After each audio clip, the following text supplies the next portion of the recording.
Hi Michelle, great to speak to you and to hear more about the Campaign for Connection. Before we get started on that, it's probably quite worthwhile if you share a little bit more about yourself and about counselling in West Bridgford. Hi Gemma. So counselling West Bridgford actually is a relatively new counselling practice based in West Bridgford. Do telephone, video, and now at the moment in person. We're currently COVID secure, we put the measures in place. I say we, currently at the moment I'm the one providing the counselling service, but hopefully really soon there'll be more counsellors coming involved to actually support our clients. And I'm quite looking forward to actually talking to you a bit more about the Campaign for Connection today and doing this recording, so actually we can share more broadly what it's all about. Fabulous. So that leads us quite nicely into basically talking a bit more about the Campaign for Connection and what it is and why it's so important and why you're so passionate about it. It'd be great to hear a bit more about that. Campaign for Connection came out of a real passion I have, if that's the right word, around loneliness. It's been described, well, definitely as an epidemic before COVID, and increasingly various organisations have been doing research, starting to gain some publicity around loneliness. And I was really keen to get involved, to be perfectly honest. I have my own experience of loneliness and what that is and what it is for me. And then, so taking that and actually being a psychotherapist as well, wanting to support, yes, my clients, but actually more broadly. And it doesn't feel like a straightforward topic, but it's important to take it and try and present it in a way that people can understand and get involved with, which leads me on, I guess, the Campaign Connection. What is it? It's getting everybody involved. And I think whether it's feel as if it's missing or it's the opportunity, is perhaps the better way to put it, is that there's something about loneliness that, particularly when it's really severe and difficult, is that it's really hard on our own to get ourselves. This campaign is for everyone, whether they feel lonely or not, to get involved, because we all need each other, particularly when we're in a bad place, to get out of it. But equally, we need each other so that we don't get to that place too. Does that make sense? Yes, absolutely. And I mean, there's from our chats previously, there's lots of myths, isn't there, around loneliness and what loneliness actually is. And I mean, there's perhaps this misconception that it's kind of old people, they're lonely, they're on their own, but it's much more than that, isn't it? It is, yeah. And this definition that I like to use for loneliness is it's the gap between the connection that we need and the connection that we're actually experiencing, and the loneliness is that gap. So some people need more connection with others than others do, and so if you're quite happy in your own company most of the time, you need very little from others. And some people just need more of that connection, and it doesn't make you better or worse, it just makes you different. And so there's that, we can define loneliness as that gap. And you're right, the myths is something that when we describe the campaign about wanting to bust some myths, there's actually, it's consistently across the research, but the one I often refer to is one that was done by the BBC, where they surveyed 55,000 people, and clearly the group of people that were most lonely is young people, and between the age of 18 to 24. And and the initial results in the survey that I'm running at the moment, which I'm sure we'll come on to in a bit, is actually is underpinning that. You know, I'm not getting anything different from the work that I'm carrying out, and they're just, and that example of who's impacted by it. And I think as well, we often, I'm not sure we realise that we actually need each other to get out of loneliness. It's really hard to do yourself. I think that's one too that is really important.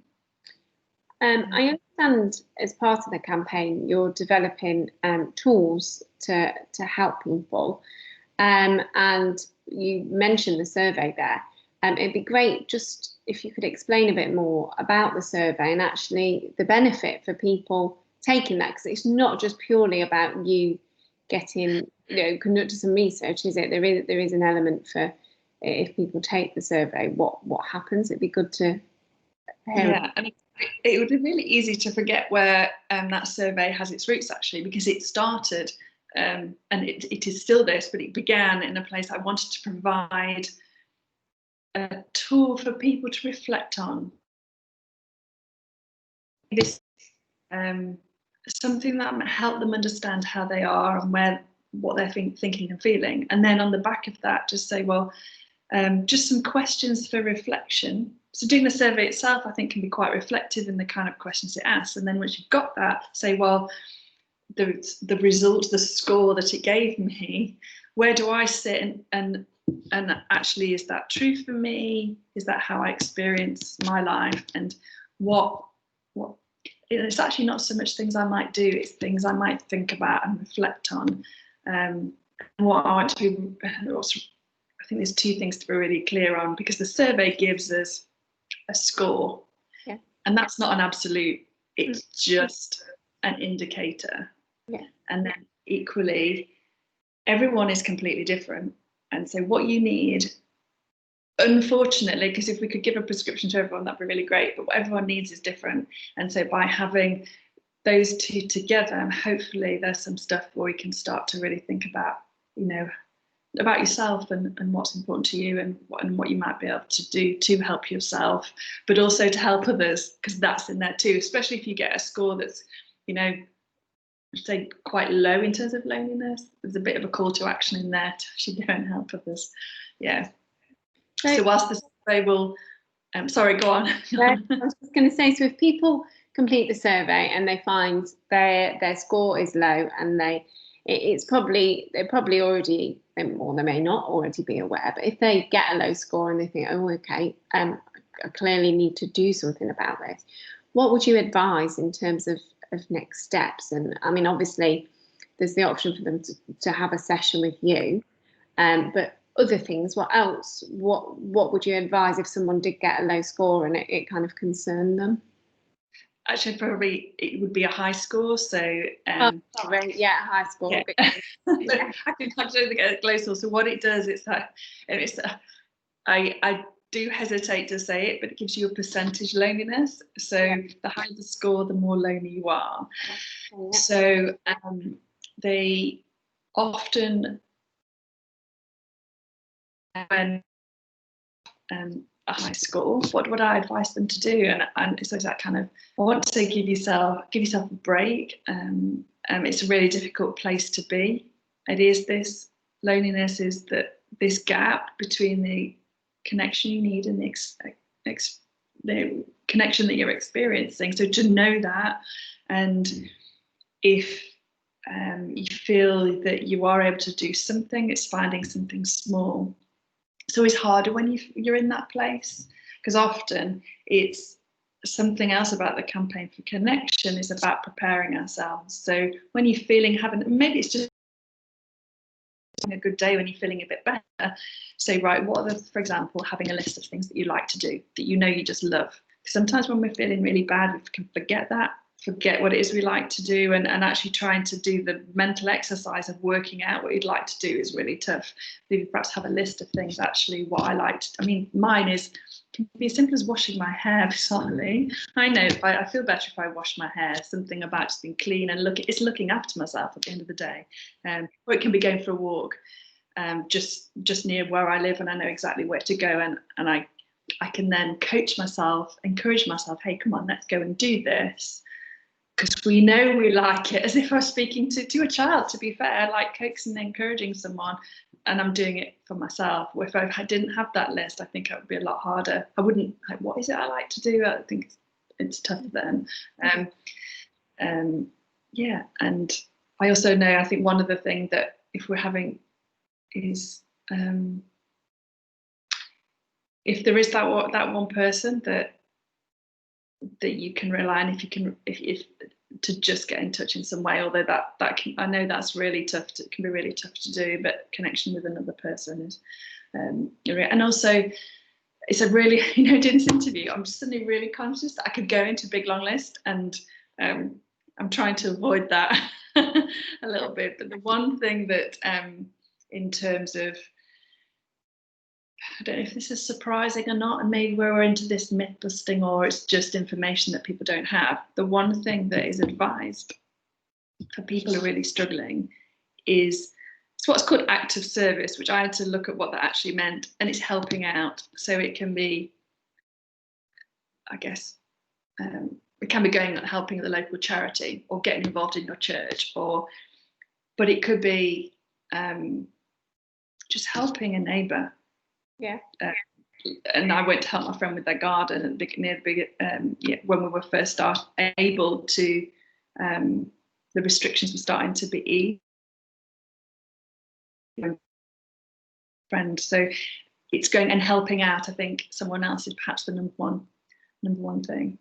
Yeah. And what I really noticed in myself as I was going through that is I went immediately to what you can do for yourself in terms of on your own, but actually almost forgetting.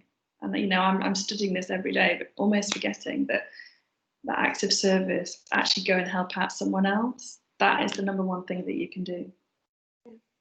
Okay. And there's also lots of tools and advice and tips and things and articles on your website as part of this, isn't there? That's right, yeah. So there is a Campaign for Connection page. On the Counselling West Bridgford website, we put a dedicated page to the Campaign for Connection, where there are some sort of long form things like videos you can watch, articles you can read, and both stuff that has been done within Counselling West Bridgford or is external stuff that's available. So there's that kind of, I think, big stuff that takes time, but also on there is little things like I've got Learn, Act, Do. I think that's it. No, learn, say, act. Well done, Michelle. Learn, say, act. So learn is just a little bit like a quick bit of information about loneliness. Say, I have this thing about things that we say. And I know something that people say often, and they mean it. It's heartfelt, such as, you know where I am if you need me. Yeah. For someone who's really lonely, that might not land. It's more, one of them, the very first week said, rather than that, perhaps say, when shall we get something in the diary? Or I'll ring you next week. I think actually I'll ring you on Wednesday, I think it said. And then the act is just little things that you can do, but it's actually for others, not for yourself. So it would be, you know, give your friend, hey, let's go for a walk and have a look at the view. So the act is more about that helping all of us about that connection. Yeah. There's a link to currently, of course, there's the link to the survey on there, but as we do more and more tools, that's where it will be, so that you can actually go and access them, and over time it will grow. So everything isn't all there now, and that it was never intended to be. It's about as we grow and hopefully more people get involved, then actually that stuff will become part of that web page. And you're quite active as well on social media at the moment, particularly around the campaign, as sharing tips and articles and just reminders as well. So and the main, while we're doing this recording, it is September, and the 30-day connection challenge. Some days are easier than others. The most challenging so far is so each day has a separate theme, and we've invited people to dip in and out, as we're not expecting everyone to post every day for 30 days because that's hard, because I am posting every day. Just to have a look and see what we come up with. And what I've noticed, so finding an image that represents paying someone a compliment is the most challenging. Whereas nature was the easiest, and actually nature was, I can't decide which photo to pick from. I've had some great feedback on that actually, from people here that in the building that I share with, and friends, in that what it's actually done is enabled, they have reflected on what those are. So they haven't necessarily contributed to the the Instagram piece in itself, but actually what's been really great is they're following it and they're seeing them, and that's helped, and they're having a reflection on it, and it's really helped them with their connection and thinking about loneliness. And that I'm really pleased about. Yeah, to start with, you have that feeling where, oh, there's only me doing it, only one or two people are getting involved, but of course people are involved, but one might not see it. Doesn't mean they're not involved if they're not posting. And that, yeah, I think that's a lesson for me, actually. First week I was I won't lie, I was disappointed, but actually once I realised it was having an impact, then I felt quite different, even though there's only me. Except when, yeah, and you, of course, Gemma, you're quite involved in that too. Yeah, definitely. And I think it's a useful reminder to just think about the small things that we can all do every day that help us feel less lonely and others feel less lonely. So yeah, it's useful. I found it really useful. So yeah, it's great. So thank you for that. One question that's probably everybody's fed up of hearing about COVID, aren't they? Because it's all we've heard about. It's kind of consumed us all. But how do you think it has impacted this topic around loneliness? How do you think what we've all been through in the past few months has had an impact and will have an impact moving forward? Yeah, I think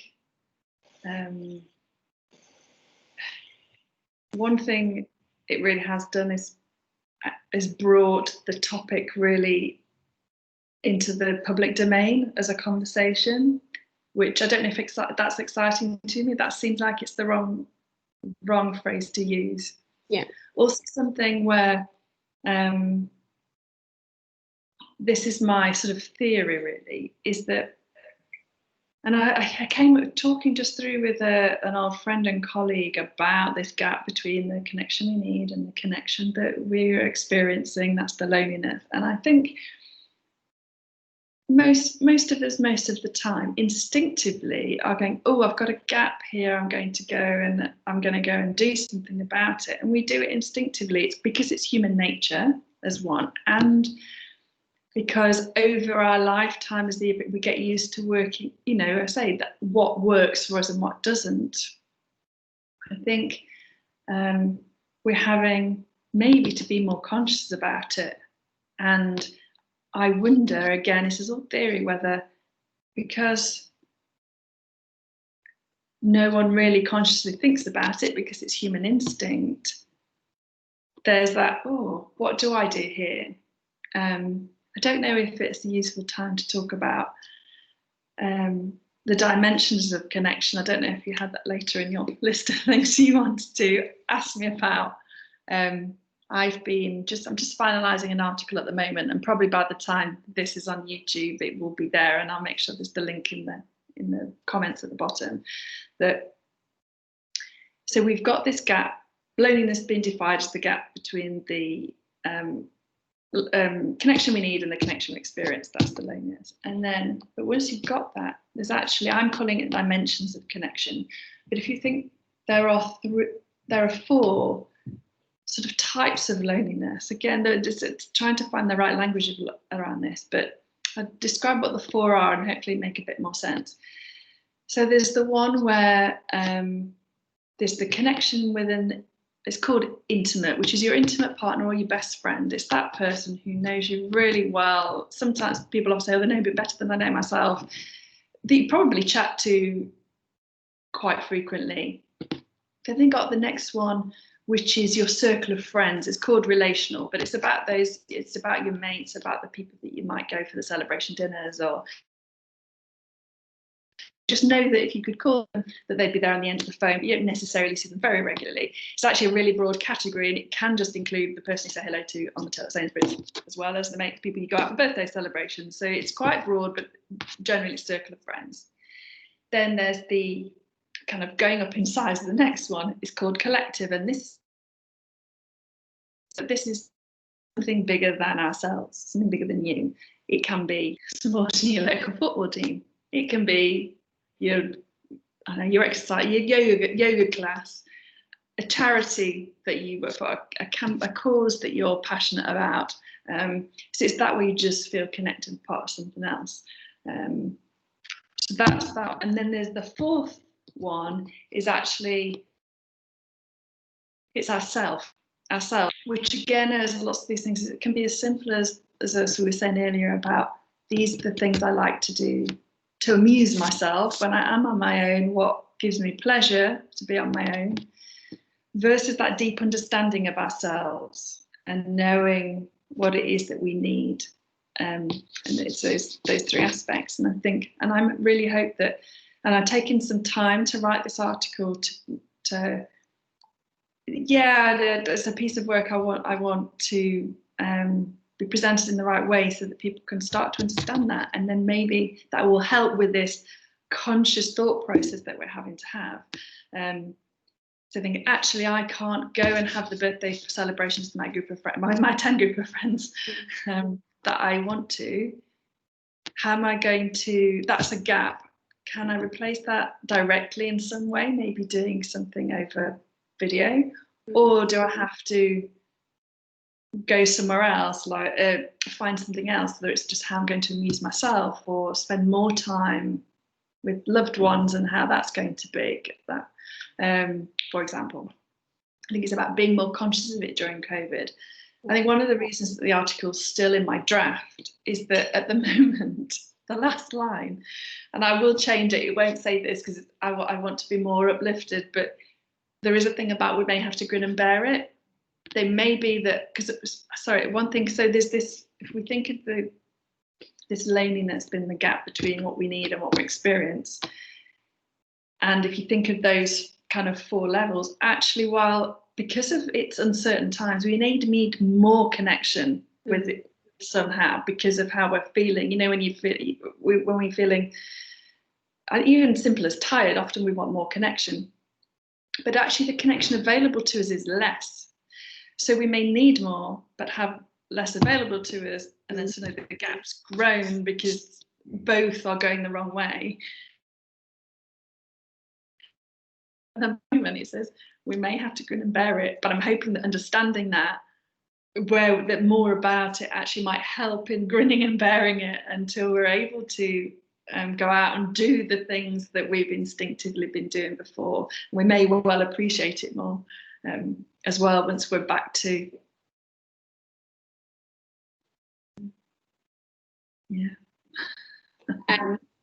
Brilliant. So the campaign officially kind of launched early September, didn't it? And it's kind of been quite a busy few weeks with on the local news and on local radio. So in terms of what's next, what's next for campaign, and what do you want to achieve really, and what do you want the outcomes to be?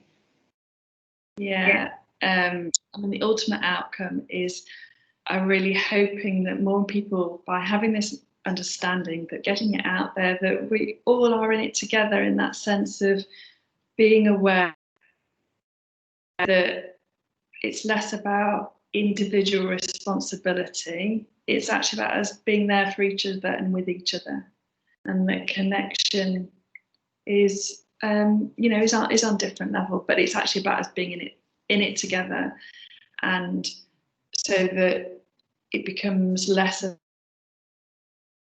information out and telling people that actually somehow it gets a bit of a life of its own, so that any information, maybe even events one day, actually have a bit of a momentum to them. So we have this campaign for connection is about us all becoming more connected with each other. And this is a long-term thing for me. Whilst September is getting a little bit crazy around it in a good way, it isn't just now. It's about building something that we can actually sustain into the long term. Whilst I'm actually seeing counselling clients, which And you will be sharing. You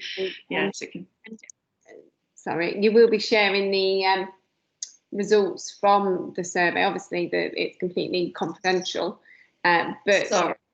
Yeah. I'll Apologies, yeah. That is the survey. Within that, because of the way it's written, that will really give us a picture of where people are struggling. So we've talked about these 4 dimensions and actually starting to get some information actually in that we can focus any tools or advice or whatever the right language is actually onto those areas and prioritize them. Yeah. That's the absolute next step. You're right, it's about the survey, and then hopefully that will build all the other stuff I said comes on the back of that. Yeah.